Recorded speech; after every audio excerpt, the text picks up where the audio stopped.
Je n'avais plus à me déplacer.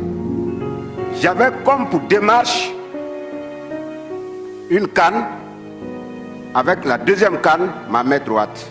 Donc la canne, je m'appuyais sur la canne, mais pour lever le deuxième pied, je me faisais aider par le bras droit. Et c'était difficile. Quand je sors dans la cour de l'école, je suis la risée de tous les élèves. Tout le monde se moque de moi. Mais regardez ça là. Mais c'est un génie. Mais ça c'est un sorcier. Mais celui-là il a bouffé quelqu'un. Lui-là c'est... Mais tous les mots étaient enseignent que moi, finalement, je me cachais. Pendant la récréation, je partais derrière la classe. Je restais seul. Je restais seul. Quand je reviens, ils sont tous derrière moi. Regardez-le, il va tomber, il va tomber. Et effectivement, je tombe. Mais il y a quelqu'un qui disait, la force d'un homme, c'est pas de ne jamais tomber, mais c'est de se relever une fois qu'on tombe. Et je puisais cette force en moi. J'avais cette force de me relever, de continuer le combat. J'ai continué avec ce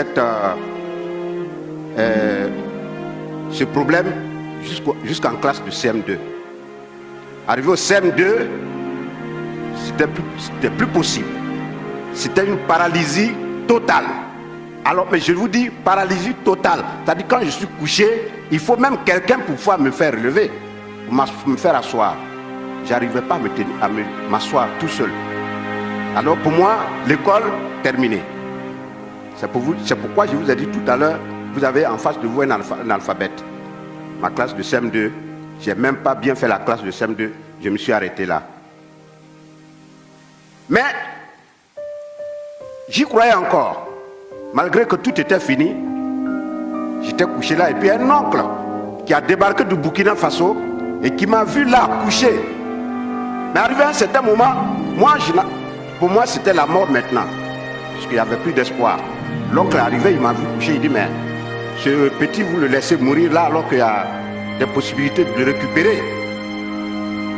Donc les parents ont dit bon, là, dans son état là, en tout cas prends-le, va avec lui où tu veux et soigne-le. Si il a pu guérir, c'est tant mieux. S'il n'a pas pu guérir aussi, c'est Dieu qui l'aura voulu. Et il me prend direction Burkina Faso. Mais en passant par Oumé, parce qu'on partait prendre le train à Bouaké. Donc arrivé à Oumé, à la gare routière, il me dit bon, attends-moi là, je vais voir un de tes oncles quelque part dans un village là, je reviens te récupérer et puis on continue. Je dis mais pourquoi je ne vais pas avec toi?